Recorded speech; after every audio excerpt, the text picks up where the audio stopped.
बिस्मिल्लाहिर्रहमानिर्रहीम। नेहा जब से बड़ी हुई थी मुझे उससे मोहब्बत हो गई थी। मैंने अम्मी अब्बू से नेहा के रिश्ते की बात की तो अम्मी अब्बू ने साफ मना कर दिया। मैं रो रो कर तहज्जुद में अल्लाह से नेहा को मांगता, पर नेहा की शादी कहीं और हो गई। दिन तेजी से गुजरने लगे जब मैं रात होते हुए दुआ करने लगा कि मैं नेहा को भूल जाऊं, पर उस वक्त मेरे नंबर पर नेहा की कॉल आने लगी। जो ही कॉल उठाई तो नेहा रोते हुए कह रही थी, प्लीज मुझे बचा ले। मैं फौरन उठा और नेहा के घर भागा तो बाहर लोग जमा थे।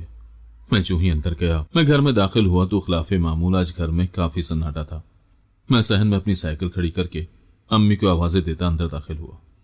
मैं कैसी लग रही हूँ वकास भाई? नेहा मेरे पीछे आकर बोली तो मैंने एकदम पलट कर उसे देखा। वो अपनी माँ का दुपट्टा लपेटे, दुल्हन बनी, चेहरे पर ढेर सारा मेकअप थोपे बड़ी अदब से पूछ रही थी। उसे देखकर मेरी हंसी का फुहारा छूट पड़ा। वो हैरान नजरों से मुझे देखने लगी।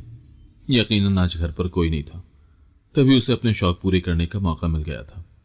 अम्मा और खाला जब भी घर पर ना होती तो वो दिल खोलकर अपने अरमान पूरे करती। क्या मैं अच्छी नहीं लग रही? वो रूहान सी होकर बोली तो मुझे अपने मुंह पर हाथ रखकर अपनी हंसी बंद करनी पड़ी। नहीं नहीं, ऐसी बात नहीं, पर दरअसल तुमने मेकअप थोड़ा ज्यादा कर लिया है। मैंने उसे साफ साफ बात बताई तो वो बुरा मान गई। ये क्या बात कर रहे हैं आप? इतना अच्छा मेकअप तो किया है मैंने। वो अपना चीका दुरुस्त करती बोली। अम्मा कहाँ है? मैंने जूते उतारते पूछा। वो पड़ोस में गई हैं, आती ही होंगी। अच्छा कुछ खाने को तो ला दो। मैंने पेट पर हाथ रखकर भूखा होने का इशारा दिया। अरे मैं कैसे इतना तैयार होकर बावर्ची खाने में घुस जाऊं? अम्मा और खाला खाना बनाकर गई हैं, आप खुद लेकर खा लें। वो दुपट्टे का पल्लू लहराती झूमती हुई वापस पलट गई तो मैं कहका लगाकर हंस दिया। मेरा नाम वकास है। मेरे अब्बा सरकारी दफ्तर में क्लर्क थे, लेकिन ईमानदार इतने थे कि कभी किसी से रिश्वत लेने का ना सोचा। अब्बा के 2 भाई और 1 बहन थी। पहले तो सब मिलजुल कर एक साथ आबाई घर में रहा करते, मगर मेरे होश संभालने तक सब ने अपने अपने अलग घर बना लिए। अब्बू के भाई सभी अच्छे ओहदों पर फाइज थे, जबकि उनमें से सबसे कम तनख्वाह अब्बू की थी। इसीलिए अब्बू अपना अलग घर न बना सके, तो दादा दादी का टूटा फूटा घर अब्बा के नसीब में आया। इस घर को बेचकर ज्यादा हिस्सा ना मिलता, लिहाजा किसी भी भाई ने इसको बेचने की ख्वाहिश का इजहार न किया और यूं अम्मा अब्बा इसी घर में रह गए, जबकि सब भाई अपने अलग अलग घर में बस गए। मेरे चाचू और फुप्पू में से कोई भी ज्यादातर हमारे घर ना आता, बल्कि वो किसी एक भाई के घर इकट्ठे हो जाया करते। चूंकि मेरे दादा दादी हयात ना थे और हमारा घर भी टूटा फूटा था, लिहाजा दोबारा कभी किसी ने इधर का रुख ही ना किया। ईद त्यौहार के मौके पर भी हम बड़े चाचू के घर इकट्ठे हो जाते और वहां पर छोटे चाचू और फुप्पो भी चली आती और यूं हम सब मिलकर खाना खा लिया करते। अब्बू चूंकि हैसियत में उनसे कम थे, लिहाजा वो अम्मा अब्बा से जरा खिंचे खिंचे ही रहते। मैं बड़ा हुआ तो मुझे एहसास हुआ कि मेरे कजन्स भी अपने माँ बाप के नक्शे कदम पर ही चल रहे थे। वो मुझे अच्छा ना समझते और मेरे साथ ज्यादा घुलना मिलना पसंद ना करते। मैंने अम्मी अब्बू को साफ साफ कह दिया था कि मैं अब चाचू के घर नहीं जाया करूंगा। अगर सबने मिलकर इकट्ठे होना है तो आप उनको अपने घर बुला लें, ताकि हम यहीं पर मिलकर खाना खा लिया करें। मगर अम्मी अब्बू कभी भी उनको अपने घर ना बुलाते, क्योंकि वो यहां आना ही ना चाहते थे। वैसे भी हमारे घर में इतने लोगों के बैठने की गुंजाइश ही कहाँ थी। जैसे तैसे सबने यहाँ पर गुजारा किया था। अब यहाँ कोई भी आने को तैयार न था। अब्बा ने कई सालों की मेहनत के बाद अपने घर की मरम्मत करवाने के लिए पैसा जमा कर दिया और घर की मरम्मत करवाकर उसे दोबारा से तामीर करवा लिया। मगर घर पर पैसे लगाना बेकार ही साबित हुआ, क्योंकि जो ही घर की हालत बेहतर हुई तो मेरे चाचू ने घर बेचकर उनका हिस्सा देने का मुतालबा कर दिया। अम्मी अब्बू हैरान थे कि ये नौबत क्यों कराई। अब जबकि अम्मी अब्बू ने अपने कई सालों की मेहनत के बाद घर की हालत बेहतर करवाई थी, तो घर बेचकर हिस्सा देना था। चाचू का कहना था कि अब हमारे बच्चे बड़े हो रहे हैं, लिहाजा हमें रकम की जरूरत है, इसीलिए हमारा हिस्सा हमें दिया जाए। अब्बा को उनसे ऐसी उम्मीद न थी, मगर बहरहाल घर में हिस्सा उनके हक का बनता था। लिहाजा अब्बू ने घर को बेचकर ऊपर लगा हुआ पैसा एक तरफ किया और बाकी के पैसों में से चाचू और फुप्पू को हिस्सा देकर खुद किराए के मकान में शिफ्ट हो गए। मगर मेरे चाचू लोगों को यह भी ना भाया। उनका कहना था कि अब्बू ने हिस्सा देने में धांधली की है और उनको कम हिस्सा दिया है, जबकि खुद ज्यादा पैसे रखे हैं। जबकि ऐसा नहीं था। अब्बू ने तो सिर्फ वो रकम अलहदा रखी थी जो उन्होंने मकान पर खर्च की थी। मेरे चाचू इस बात को वजह बनाकर हमसे नाराज होकर बैठ गए, हमसे मिलना जुलना बंद कर दिया, जबकि दूसरे चाचू और फुप्पो ने भी उनका साथ दिया। मैं अपने वालिदैन का इकलौता बेटा था और अलग थलग बड़ा पला था। मुझे तो इस बात से इतना फर्क ना पड़ा, मगर अब्बू अपने भाइयों के रवैये पर बहुत दुखी थे। हद तो ये थी कि अब्बू की इकलौती बहन भी अपने भाइयों का साथ दे रही थी, जबकि सब ने मिलकर अब्बू को बिल्कुल तनहा कर दिया था। अम्मी अब्बू को समझाया करती। अब्बू भी तमाम बातें जानते थे, मगर अपने भाइयों का रवैया उन्हें तकलीफ देता। अम्मी की एक ही छोटी बहन थी जो अपनी मर्जी से शादी करके माँ बाप और अम्मी को धोखा देकर घर से चली गई थी। अम्मी उनसे मिलना पसंद ना करती और यूं हमारे ऐसे कोई खास रिश्तेदार ना थे जिनसे हमारा मिलना जुलना होता। मैं उन दिनों मैट्रिक में था जब एक दिन खाला हमारे घर चली आई थी। मेरी नींद से अभी आंखें खुली थी जब मुझे सहन में से शोर-गुल की आवाज़ें सुनाई दी। मैं फौरन ही उठकर बाहर चला आया। हमारे कुछ दूर के रिश्तेदार थे जिनसे अम्मी अब्बू का मिलना मिलाना था। मुझे यही लगा कि उनमें से कोई मिलने आया है। तुमने जो कुछ अम्मा अब्बा के साथ किया, उसके बाद तुम कैसे उम्मीद रख सकती हो कि मैं तुम्हें माफ़ कर दूं? अम्मी की बात सुनकर मैं कुछ हैरानी से आगे बढ़ा था। बाजी, मुझे क्या मालूम था कि अमजद इतना घटिया और बेगैरत निकलेगा। मेरे साथ मासूम बच्ची का साथ है। मैं भला अपनी बच्ची को लेकर कहाँ दर दर की ठोकरें खाऊंगी। आप मुझे सिर्फ 1-2 माह के लिए सर छुपाने की जगह दे दें तो उसके बाद मैं अपना कोई इंतजाम कर लूंगी। मैं खाला को देखकर हैरान था जो अम्मा से गिड़गिड़ाकर मिन्नतें कर रही थी, जबकि अम्मी सख्त बनी बैठी थी। मैं अच्छी तरह जानता था कि अम्मी दिल की इतनी सख्त न थी, मगर न जाने क्यों खाला के सामने बन गई थी। खाला के साथ एक छोटी मासूम बच्ची भी थी जो 6 या 7 साल की होगी। वह अपनी मां से लिपटी मासूम सूरत बनाए आस भरी नजरों से अम्मी को तक रही थी। क्या बात है अम्मी, ये कौन है? मैंने बाहर जाकर पूछा तो अम्मी ने मुझे फौरन डांट दिया। तुम अंदर जाओ, तुम्हारा इस मामले में कोई अमल दखल नहीं। मैं अम्मी की बात सुनकर कुछ ताज्जुब का शिकार था। तभी खाला उठकर मेरी तरफ बढ़ी। ये वकास है ना, इतना बड़ा हो गया है। मैं तो इसको बहुत याद करती थी। छोटा सा मेरे हाथों में पला पड़ा था, देखो तो जरा कितना बड़ा हो गया है, पहचान में ही नहीं आ रहा। अरे मैं तुम्हारी इकलौती खाला हूं, तुम्हें याद होगा तुम किस तरह मेरी गोद में चढ़कर फिरा करते थे। खाला ने मुझे याद दिलाया तो मेरे जहन में झमाका हुआ। मुझे फौरन याद आ गया, मैं वाकई उनका लाडला हुआ करता था। वो हर वक्त मुझे गोद में उठाए फिरा करती थी। मैं अपनी खाला को देखकर खुश था, मगर अम्मी खुश न थी। खाला के शौहर ने शायद उनको घर से निकाल दिया था या वो खुद ही चली आई थी। अम्मी के पास कोई और रास्ता न था कि खाला को अपने घर में जगह दे दे। लिहाजा खाला और उनकी बेटी हमारे साथ रहने लगी। नेहा के साथ एक ही घर में रहने का मेरा ये पहला तजुर्बा था। चूंकि मैं हमेशा तमाम बच्चों से दूर अलग थलग पला था, लिहाजा मुझे नेहा का रवैया कुछ अजीब सा लगता था। हालांकि उसमें कुछ अजीब न था। वो आम बच्चों की तरह ही एक बच्ची थी जो सारा दिन शरारतें करती और उल्टी सीधी हरकतें करते अपना वक्त गुजारती। मैं कभी तो उसकी शरारतों पर महजूज होता और कभी उसकी हरकतों से तंग आ जाता, मगर फिर भी मैंने उसको कभी तंग न किया था, बल्कि हमेशा उसके साथ प्यार मोहब्बत से ही पेश आता। क्योंकि खाला भी मुझ पर जान छिड़कती थी। वो अब भी मुझे उतना ही प्यार करती जितना बचपन में किया करती। मुझे बचपन का कुछ वक्त याद था जिसमें खाला मुझसे प्यार और मोहब्बत से पेश आया करती, लिहाजा मैं भी नेहा के साथ अच्छा सलूक करने की कोशिश करता। अम्मा ने खाला को घर में रहने की इजाज़त तो दे दी थी, लेकिन अम्मी का रवैया उनके साथ ठीक ना था। वो खिंची खिंची सी रहती। उनका कहना था कि इसकी वजह से मेरे माँ बाप इस दुनिया से सधार गए, जबकि ये अब अपने शौहर से झगड़कर वापस आ गई है। इसको अपनी मर्जी से शादी करने की गलती नहीं करनी चाहिए थी, मगर खाला के क्या कसूर था? वो अक्सर अपने दिल की बातें मुझे सुनाने बैठ जाती। उन्होंने तो उस शख्स पर एतबार किया था। उन्हें नहीं मालूम था कि वो इतना घटिया निकलेगा। अगर मालूम होता तो अपने माँ बाप को छोड़ने की गलती कभी न करती। वो नादान थी और धोखा खा गई थी। बहरहाल कौन सही था और कौन गलत, मैं फैसला करने वाला कौन होता था? मैं अम्मी को समझाने की कोशिश करता कि जो होना था हो गया। खाला उनकी इकलौती बहन है, अम्मी को अपना रवैया उनके साथ बेहतर करना चाहिए। जबकि अब्बू का रवैया खाला के साथ अच्छा था। दरअसल उनके घर में रहने की तरफदारी भी अब्बू ने ही की थी, वरना अम्मी तो शायद उनको चलता ही कर देती। मैंने मैट्रिक का इम्तहान पास कर लिया था। अब्बा की तनख्वाह चूंकि कम थी, लिहाजा खाला ने अपना बोझ खुद ही उठाने का फैसला किया था। वो अम्मी और अब्बू पर बोझ ना बनना चाहती थी।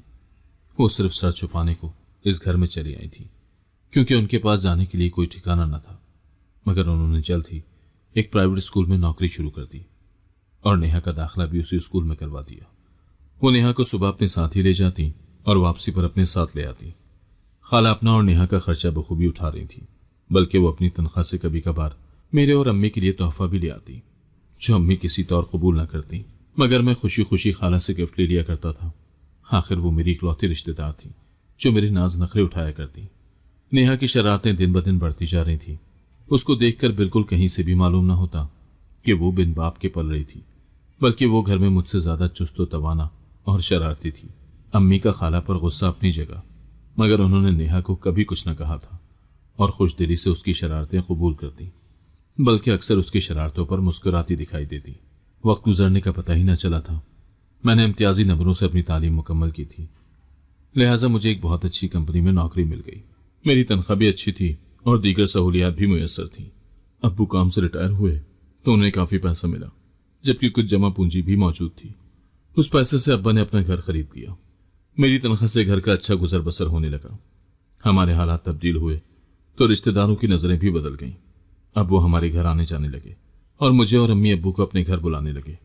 मेरे चाचू चाहते थे कि अम्मी अब्बू मेरे लिए उनकी बेटी पसंद कर लें, जबकि पप्पू की भी यही ख्वाहिश थी, मगर उनमें से किसी की भी बेटी में मुझे कोई दिलचस्पी न थी। जब हम गरीब थे तो उनका रवैया हमारे साथ अच्छा न था। अब जबकि हालात बदले थे तो उनका रवैया बदल गया था, लेकिन मेरे दिल से वो तमाम बातें न निकली थी जो मैं बचपन में सह चुका था। मैं अम्मी अब्बू पर हैरान था कि वो उन्हें अब भी इतनी अहमियत देते थे जितनी पहले दिया करते थे, बल्कि अब तो इस कदर खुश थे कि उनके भाइयों का रवैया उनके साथ अच्छा हो गया है। अब्बू को मालूम न था कि ये सब हालात की बदौलत ही मुमकिन हुआ था। मैं नेहा को पसंद करने लगा था। मुझे मालूम ही न हुआ कि कब वो शरारतें करते करते मेरे दिल में उतर गई। उसने मैट्रिक का इम्तहान पास कर लिया था और कॉलेज में दाखिला लेने की भरपूर कोशिश में थी, जबकि खाला ने उसे आगे पढ़ाने से साफ इनकार कर दिया था। पढ़ लिख कर क्या हासिल हुआ मुझे ही देख लो। मैंने क्या कर लिया? अपने क्लास वालों को पसंद करने लगी और उसके साथ शादी रचाकर अपने माँ बाप को धोखा दिया, और बदले में क्या हासिल हुआ? इसीलिए बेहतर है कि मैं इसकी शादी करके इसको रुखसत कर दूं। खाला का फैसला अटल था। नेहा दिल महसूस कर रह गई थी। मैं भी ये चाहता था कि वो पढ़ लिख ले। खाला की तालीम आज तक उनके काम तो आ रही थी। वो इतने अरसे से नौकरी कर रही थी और नेहा और अपना खर्चा उठा रही थी। मैं नेहा के साथ था और चाहता था कि वो आगे पढ़े, मगर अम्मी ने नेहा की कोई तरफदारी न की। तुम्हारी खाला बिल्कुल सही कह रही है, वो अपनी बेटी के हक में बेहतर फैसला करने वाली है। तुम कौन होते हो बीच में बोलने वाले? वैसे भी वो जिस बाप का खून है, उसके बाद उससे किसी अच्छे काम की उम्मीद नहीं रखी जा सकती। बेहतर यह होगा कि तुम्हारी खाला उसकी शादी करके उसे रुखसत कर दे। मैं अम्मी और खाला दोनों के रवैये पर हैरान था। जो गलती माँ ने की थी वही गलती बेटी दोहराएगी, ऐसी उम्मीद रखना किसी तरह मुनासिब न था। मैं अच्छी तरह नेहा को जानता था, वो इस तरह की लड़की न थी। वैसे भी उसके माँ बाप के कारनामों की सजा उसे नहीं देनी चाहिए थी, वरना उसका इस सब में क्या कसूर था। उसे पढ़ने लिखने का बहुत शौक था। बचपन में वो बेहद शरारती थी, मगर बड़े होने तक उसकी शरारतें उसकी कामयाबियों में बदल गई थी। वो हर इम्तहान में इम्तियाजी नंबरों से पास हुआ करती और दीगर मुकाबला जात में भी हिस्सा लेकर नुमाया किरदार अदा करती। उसने मैट्रिक के इम्तहान में बहुत शानदार नंबर हासिल किए थे, मगर घर में ये बात कोई भी समझने को तैयार न था और मैं चाहकर भी उनको समझा ना पाया था। खाला नेहा के लिए रिश्ते की तलाश में थी, जबकि उधर अम्मी अब्बू को मेरी शादी की फिक्र थी। मैं हैरान था कि उनको अपने सामने मौजूद हीरा दिखाई न दे रहा था। नेहा हर लिहाज से अच्छी थी। वो फर्मा बरदार और सुलझी हुई लड़की थी, जबकि तालीम के मैदान में भी उसने झंडे गाड़े थे। ये अलग बात थी कि उसे आगे पढ़ने की इजाजत ना देकर उसके साथ बहुत बड़ी ज्यादती की गई थी, मगर फिर भी उसने अपनी माँ के फैसले को खामोशी से कबूल कर लिया था। उसने अपनी अम्मा के सामने एक बार भी जिद न की थी कि वो उसके तालीमी मैदान में रुकावट साबित न हो और उसे आगे बढ़ने का मौका दे। मैंने नेहा को कहा भी था कि वो अपनी अम्मा से तब तक बात करती रहे जब तक वो मानती नहीं, मगर उसने मुझे भी इंतहाई नरमी से मना कर दिया था। वकास भाई, अम्मा पहले ही दुखी हैं और मैं उन्हें अपनी वजह से मजीद दुखी नहीं करना चाहती। मैं चाहती हूं कि उनको ऐसा ही लगे जैसे उन्होंने अपनी बेटी की तरबियत बहुत अच्छे तरीके से की है और उन्हें कभी भी मेरी तरबियत पर किसी किस्म का कोई पछतावा ना हो। आप तो जानते ही हैं कि उन्होंने मेरे लिए किस कदर मेहनत की है। ऐसे में मैं उनकी दिल आजारी नहीं करना चाहती। उसका तफसीली जवाब सुनकर मैं हैरान रह गया था। मुझे नेहा से इस कदर समझदारी की उम्मीद न थी, मगर वो मेरी सोच से भी ज्यादा समझदार निकली थी। उसकी इज्जत मेरे दिल में मजीद बढ़ गई थी। मैंने भी इस मामले में खामोशी इख्तियार करना ही बेहतर जाना। तुम्हें आसमारा कैसी लगती है? मैं अभी दफ्तर से घर आकर बैठा ही था कि मुझे अम्मी की आवाज सुनाई दी, तो मैं चौंक कर मुड़ा। आसमारा? मैंने हैरानी से उसका नाम दोहराया तो अम्मी ने इस बात में सर हिला दिया। हाँ, अस्मारा कैसी लगती है तुम्हें? वो माशाअल्लाह डॉक्टर बन रही है, उसका आखिरी साल है। बल्कि मैं और तुम्हारे अब्बू चाहते हैं कि हम तुम्हारे लिए अस्मारा का रिश्ता मांग लें। मुझे अम्मी की बात सुनकर यकीन न आया। मैं पूरा का पूरा उनकी तरफ घूम गया। ये क्या कह रही हैं अम्मी? आप पप्पू के रवैये से वाकिफ नहीं हैं? उन्होंने कभी भी मुझे प्यार की नज़र से नहीं देखा और हमसे रिश्तेदारी और ताल्लुक भी ख़त्म कर दिया था। अब दोबारा हमारे हालात बेहतर हुए तो हमसे रिश्ता जोड़ने चली हैं। मैं वही हूं जो कल तक उनको दिखाई भी न देता था। तुम गलत समझ रहे हो। वो झगड़े किसी और बुनियाद पर थे और सब खानदानों और रिश्तेदारों में ऐसी ही बातें और झगड़े हुआ करते हैं। इसका यह मतलब नहीं है कि ताल्लुकात हमेशा के लिए ख़त्म कर दिए जाएं। ताल्लुकात जोड़ने से ही जुड़ते हैं। तुम कभी भी इन झगड़ों की वजह नहीं थे। मैं जानता हूं अम्मी, मैं इन झगड़ों की वजह नहीं था, मगर आप मेरी बात समझने की कोशिश तो करें। मैं अब उनके साथ कोई भी नया ताल्लुक नहीं जोड़ना चाहता। जो ताल्लुक जुड़ा है उतना ही काफ़ी है। तुम्हारे अब्बू की बहन है, वो हमसे अलग नहीं है। तुम उनके बारे में किस तरह से बात कर रहे हो?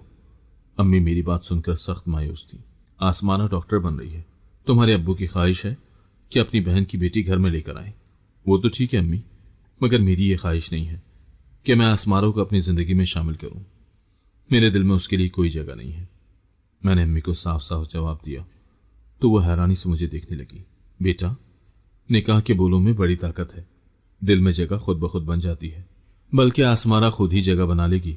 तुम बस अपने दिल को इस रिश्ते के लिए राजी करने की कोशिश तो करो। अच्छी तरह सोच लो, फिर फैसला सुनाना। एकदम इनकार करना मुनासिब नहीं है। अम्मी ने समझाया तो मैं सर हिलाता उठ खड़ा हुआ।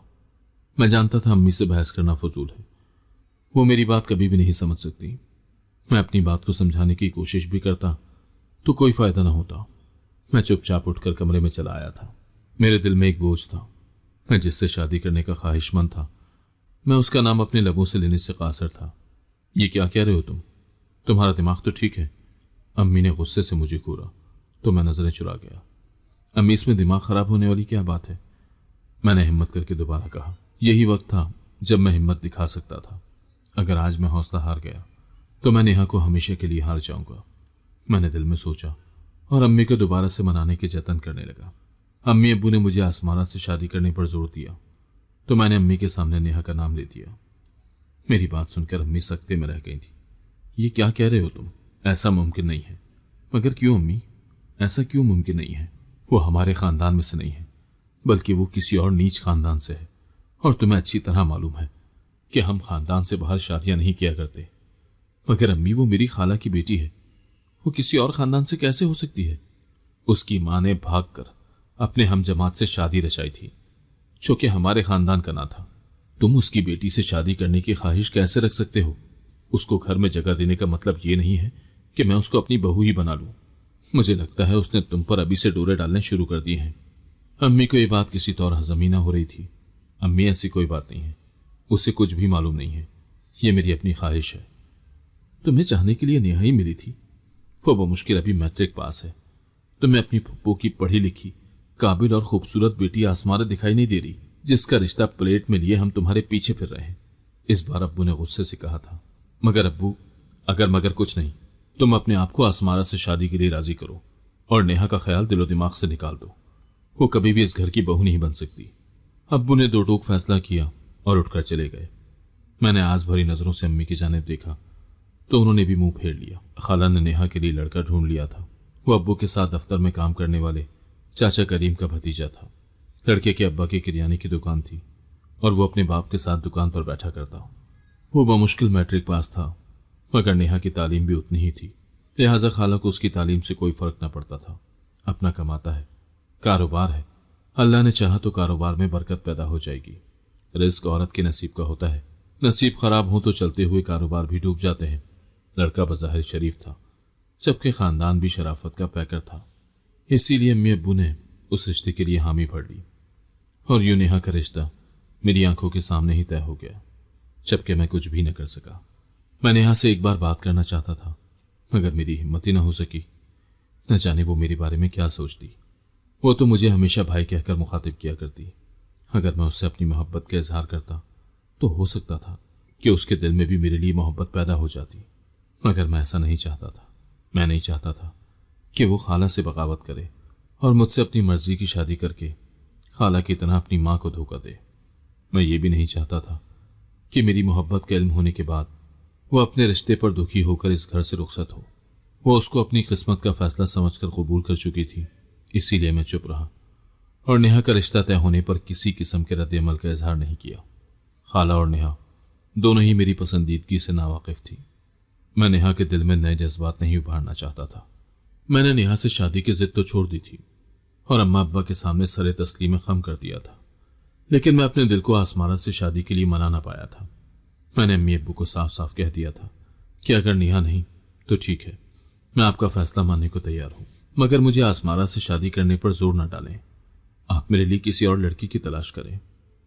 एक तो मुझे मजीद वक्त दरकार था कि मैं नेहा के लिए अपने दिल में उभरते हुए जज्बात को दबा सकूं और खुद को किसी और से शादी के लिए तैयार कर सकूं, और दूसरा, मैं आसमारा से शादी किसी सूरत नहीं करना चाहता था, क्योंकि मैं जानता था कि मैं उसे वो अहमियत और कदर कभी भी नहीं दे पाऊंगा जो कि एक बीवी का हक होता है। अम्मा अब्बा ने भी मेरी बात मान ली और मेरे लिए किसी और लड़की की तलाश शुरू कर दी, तो मैंने भी सुकून का सांस लिया। एक दिन मैं दफ्तर से घर आया ही था कि मैंने घर में अम्मी अब्बू और खाला को परेशान बैठे देखा। क्या हुआ, सब खैरियत तो है? मैं परेशानी से आगे बढ़ा तो खाला हाथ मसलते हुए बोली, नेहा काफी देर से घर से गायब है और अभी तक वापस नहीं लौटी। खाला की बात सुनकर मैं चौंक गया। ये आप क्या कह रही हैं? वो कहाँ गई थी? मैंने परेशानी से पूछा। वो अपनी किसी सहेली से मिलने का कहकर घर से निकल गई थी और अभी तक वापस नहीं लौटी है। कई घंटे गुजर चुके हैं। मुझे खाला की बात सुनकर यकीन ना आया। आपने मुझे फोन करके क्यों ना बताया?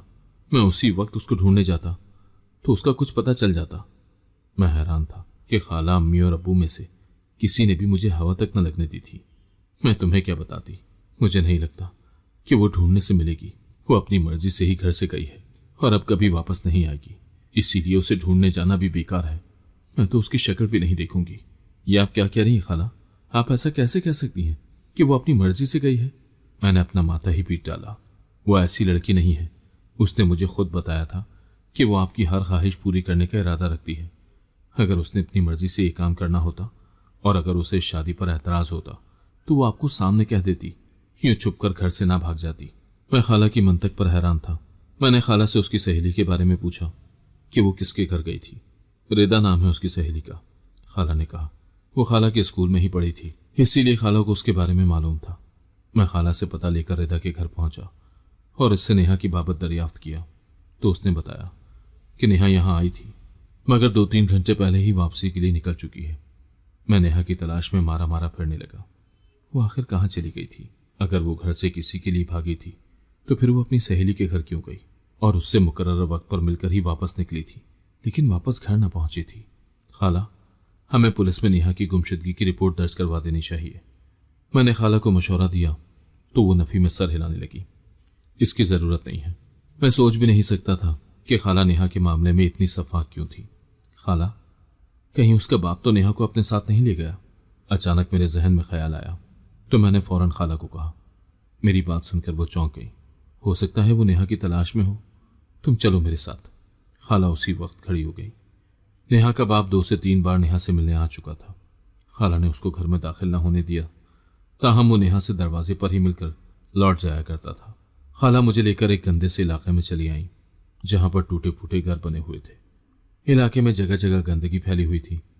लोगों ने कूड़ा करकट भी घरों से बाहर ही सजा रखा था। कुछ लोग घरों से बाहर महफिल सजाए बैठे थे। वो जिस कमाश के लोग थे उनकी शक्ल देखकर ही अंदाजा हो रहा था। कोई नशे में धुत पड़ा था तो कोई नशा करने की तैयारी में था। अम्मी सही कहती थी। खाला ने अपने लिए किस कदर गलत आदमी को मुंतखब किया था जो ऐसे इलाके का रिहायशी था। खाला ने उन्हीं घरों में से एक टूटे फूटे दरवाजे पर दस्तक दी तो दरवाजा खुद ब खुद खुल गया और खाला मुझे लिए अंदर दाखिल हुई। सामने ही चारपाई पर खाला का शौहर बेसुध पड़ा था। खाला ने जाते ही उसे झंझोड़ डाला। मेरी बेटी कहाँ है? उसने एकदम अपनी आंखें खोलकर हमारी तरफ देखा। कुछ लम्हे तो उसे समझ ही ना आई कि वो कहाँ था और हम लोग कौन थे। मेरी बेटी नेहा कहाँ है? खाला ने गरजदार आवाज में पूछा तो वो उठकर बैठ गया। कौन नेहा? मुझे किसी नेहा के बारे में नहीं मालूम। वो उस वक्त नशे में लग रहा था। मैंने फौरन उसे गिरेबान से पकड़ लिया। नेहा के साथ तुमने क्या किया है? मुझे सच सच बताओ। मेरी बात सुनकर वो गड़बड़ा गया। मैंने नेहा के साथ कुछ नहीं किया। मैं उसके बारे में कुछ नहीं जानता। तभी अंदर वाले कमरे से कुछ खटपट की आवाज आई तो मैं फौरन भागकर वहां पहुंचा और दरवाजे की कुंडी खोल दी। नेहा अंदर रो रो कर बेहाल थी। वो फौरन ही खाला से लिपट गई। मैं गुस्से में नेहा के बाप की तरफ बढ़ा था। तुमने इसको यहां कैद करके रखा हुआ है? अरे ये खुद अपनी मर्जी से आई थी, तो मैं इसको कहां रखता? इस इलाके में लड़कियों की हिफाजत ऐसे ही की जाती है। वो बला का ढीठ था। मेरा दिल चाह रहा था कि मैं उसका गला दबा दूं। अम्मा मुझे यहां से जल्दी ले चलो, ये मेरा किसी के साथ सौदा कर चुके हैं और कुछ देर में वो यहां पहुंच जाएगा। नेहा की बात सुनकर खाला चौंक गई। उन्होंने गुस्से में अपने शौहर को गाली दी और फौरन ही नेहा का हाथ पकड़कर बाहर की तरफ बढ़ी। मैं भी उनके पीछे ही चल दिया। नेहा और खाला तमाम रास्ते रोती रही थी। मैं अपनी सहेली के घर से घर वापस आ रही थी जब मुझे अब्बा मिल गए। अब्बा ने मुझे कहा कि तुम्हारी माँ की तबीयत बहुत खराब है, उसे अस्पताल लेकर गए हैं। तो मैं बेहद घबरा गई और उनके साथ चल दी। मुझे क्या मालूम था कि वो मुझे यूं धोखा दे जाएंगे और इस तरह किसी को बेच देंगे। नशा करने के लिए उनके पास पैसे नहीं बचे होंगे, तभी उन्होंने मेरा सौदा कर दिया। नेहा की बात सुनकर जहां खाला गुस्से में आ गई थी, वहां मैं बेहद उलझ गया।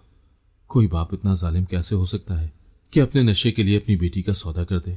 हम घर पहुंचे तो अम्मी और अब्बू को तसल्ली हुई।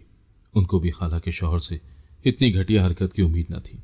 उनको मालूम था कि वो अच्छी कमाश का शख्स नहीं था, मगर वो इस कदर घटिया और जलील होगा, इस बात का अंदाजा न था। उसकी इस हरकत पर अम्मी और अब्बू दोनों ने कानों को हाथ लगाए थे।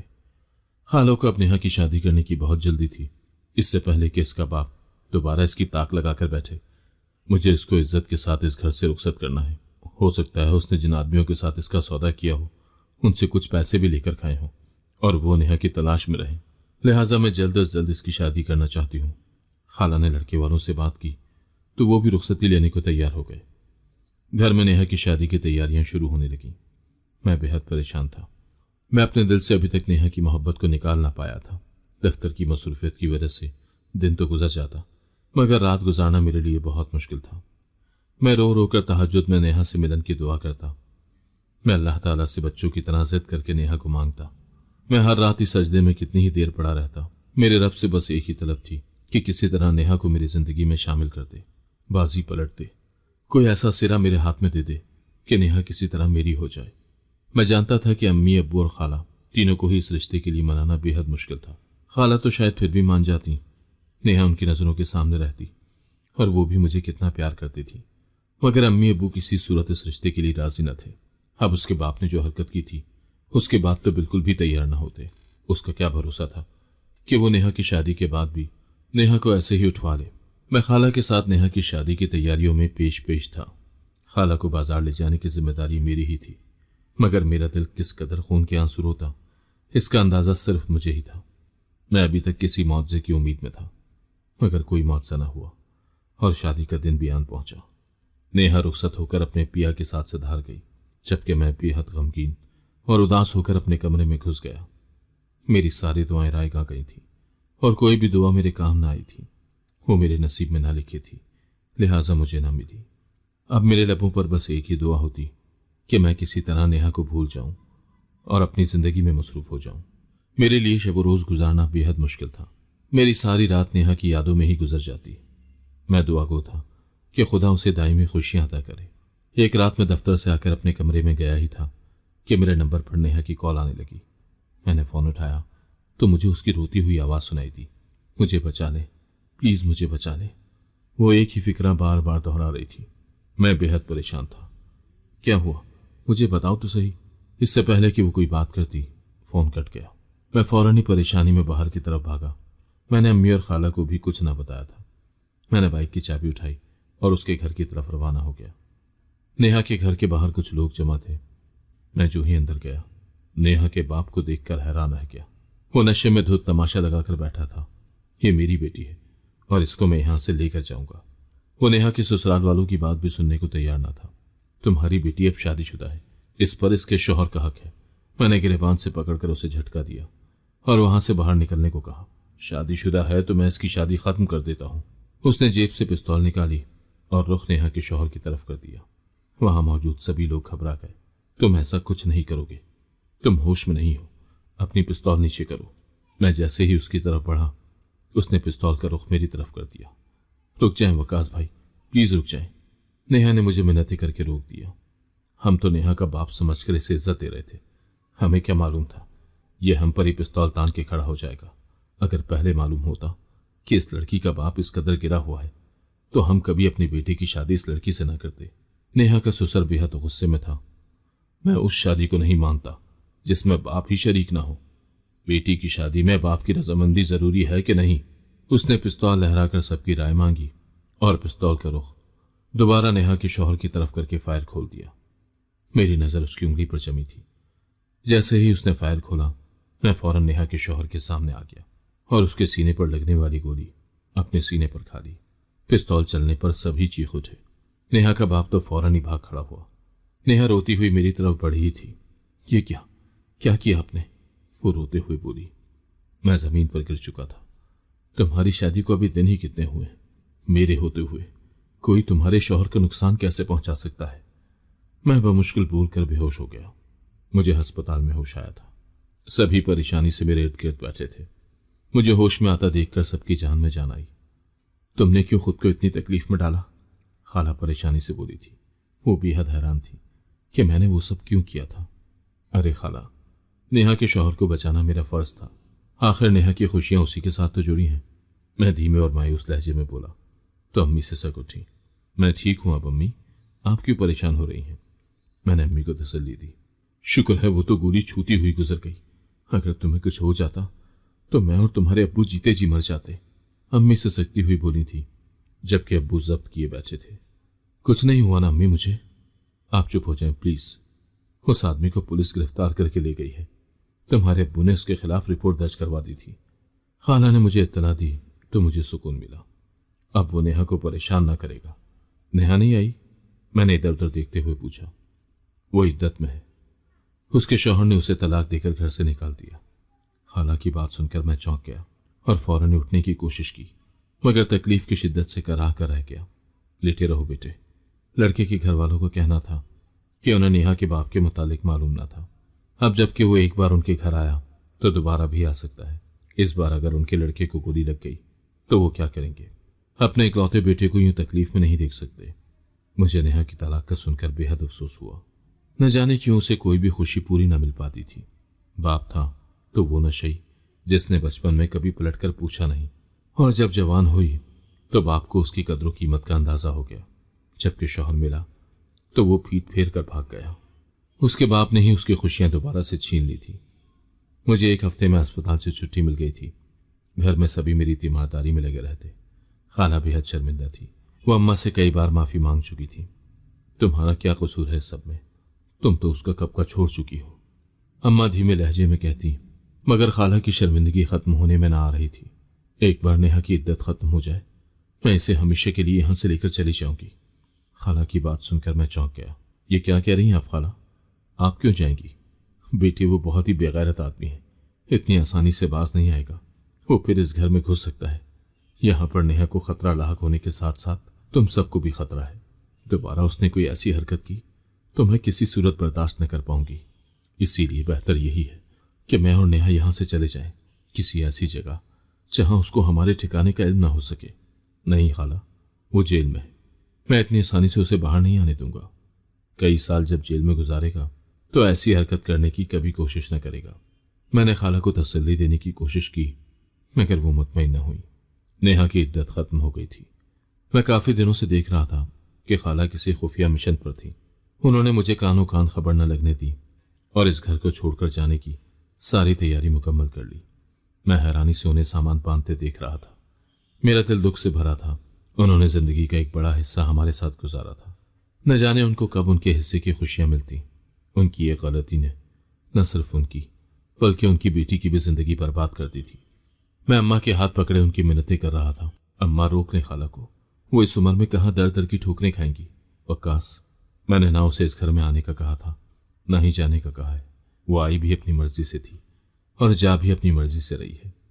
उसे फैसला करने का हक है। अम्मा जानबूझकर मेरी बात ना समझ रही थी। उनका दिल अभी भी नहीं पिघला था। मेरा दिल चाह रहा था कि मैं चीख चीख कर खाला को बता दूं कि मैं नेहा को किस कदर चाहता था, मगर आज भी इस इजहार का कोई फायदा न था, क्योंकि मैं अच्छी तरह जानता था कि खाला अम्मी की मर्जी के खिलाफ कभी नेहा का हाथ मेरे हाथ में ना देंगी। मैं वापस खाला के पास दौड़ आया था। मगर खाला, आप जा कहाँ रही हैं? मुझे अपना पता तो बता दें। नहीं बेटा, मैं नहीं बता सकती। मैं नहीं चाहती कि तुम्हें फिर से हमारी वजह से कोई नुकसान पहुंचे। मेरा दिल जैसे किसी ने मुट्ठी में जकड़ा हुआ था। घर के बाहर गाड़ी का हॉर्न सुनाई दिया तो मेरा दिल धड़क उठा।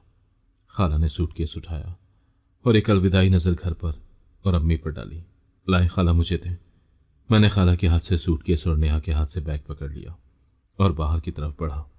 बाजी, मुझे माफ कर देना, आपको इतने सालों तक तंग किया। खाला की भर्राई हुई आवाज सुनाई दी तो मैं अपने आंसू न रोक पाया। मैं तुम्हें माफ नहीं करूंगी सबा। अम्मी की आवाज सुनकर मैंने आंखें भींच ली। अम्मी इतनी जालिम कैसे हो सकती हैं? हमें अपने वजूद की आदत डालकर अब खुद इतनी आसानी से वापस जा रही हो। अम्मी की आवाज में आंसुओं की नमी में साफ महसूस कर सकता था। मैंने हैरानी से पलटकर अम्मी को देखा। उनका दिल बिल आखिर पिघल गया था। खाला भागकर अम्मी से लिपट गई। वो दोनों बहनें ज़ारो कतार आंसू बहा रही थी, जबकि अब्बू की आंखों में भी आंसू झिलमिला गए। मेरे और नेहा के आंसू तो गालों पर पहले ही बह रहे थे। मैं अपनी नेहा को अपनी बहू बनाना चाहती हूँ। अम्मी की ख्वाहिश पर जहाँ खाला हैरान हुई, वहीं मैं उछल गया। मैंने हैरत से अम्मी की जानिब देखा तो वो रोते हुए मुस्कुरा दी। मेरा ये नालायक नेहा को चाहता है। अम्मी की बात सुनकर मैं झेंप गया। अम्मी ने सबके सामने नेहा से मेरी मोहब्बत का ऐलान कर दिया था। खाला की आंखों में बेपनाह हैरत थी, जबकि नेहा का चेहरा शर्म से सुर्ख था। अब यूं ही मुंह फाड़े खड़े रहोगे या सबका मुंह मीठा करवाओगे? अम्मी हंस दी थी। हाँ, क्यों नहीं। मैं फौरन सामान रखकर बाहर की तरफ भागा, मगर फिर रुककर बावर्ची खाने की तरफ बढ़ा। मुझे कुछ समझ न आ रहा था कि मैं किस तरफ जाऊं। अच्छा रुको, पहले बाहर गाड़ी वाले को पैसे देकर रुखसत करो। सबा और नेहा कहीं नहीं जाएंगे और फिर बाजार से जाकर मिठाई ले आना। अम्मी की हिदायत पर मुझे सुकून हुआ और मैं सर हिलाता हुआ बाहर की जानिब बढ़ गया। अम्मी ने इनकार की गुंजाइश ही कहाँ छोड़ी थी, लिहाजा खाला को इकरार करते ही बनी। कमरे में खाला और अम्मी खुशगपियों में मसरूफ थे। खाला को अचानक बेइंतहा खुशी मिली थी। नेहा सबके लिए चाय बनाने बावर्ची खाने में गई तो मैं भी उसके पीछे चला आया। सॉरी, जो मुझे तुम्हें बताना चाहिए था वो अम्मी ने बता दिया। मैंने नेहा के कान में सरगोशी की तो वो चौंक गई। नहीं, खाला ने तो नहीं बताया, वो संभल कर बोली तो मैं हैरान हुआ। मैं तुम्हारे लिए अपनी मोहब्बत की बात कर रहा हूं, आपने ही बताया था। नेहा नर्म आवाज में बोली। शायद वो मेरी बात समझ ही नहीं रही थी। मैं पहले से ही जानती थी कि आप मुझे चाहते हैं। आपकी जबान ने तो इकरार ना किया था, मगर आपकी आंखों ने मुझे बता दिया था। वो शरारत से बोली तो मैं हैरान रह गया। सच कह रही हो तुम? मगर तुमने कभी जाहिर नहीं होने दिया। आपने भी तो इकरार ना किया था। मैं आपकी मजबूरियां समझती थी, इसीलिए मैंने भी खामोशी इख्तियार किए रखी, मगर मैं आपकी तड़प से वाकिफ थी। लगन सच्ची हो तो इंसान मंजिल पा ही लेता है। देखें, आपने और मैंने भी मंजिल पा ली। वो इतरा कर बोली तो मैं सीने पर हाथ बांधकर शेल्फ से टेक लगाकर सुकून से उसे देखने लगा। वो वाकई बेहद ज़हीन थी। मैं चाहता था कि ये मुस्कुराहट उसके चेहरे से चिपक कर रह जाए। अगर आपको आज की कहानी पसंद आई है तो वीडियो को जरूर लाइक कीजिएगा और अपने दोस्तों के साथ भी शेयर कीजिएगा। और हाँ, अगर आपने अभी तक हमारा चैनल सब्सक्राइब नहीं किया तो जरूर सब्सक्राइब करें। मिलते हैं कल एक नई और दिलचस्प कहानी के साथ। अल्लाह हाफिज।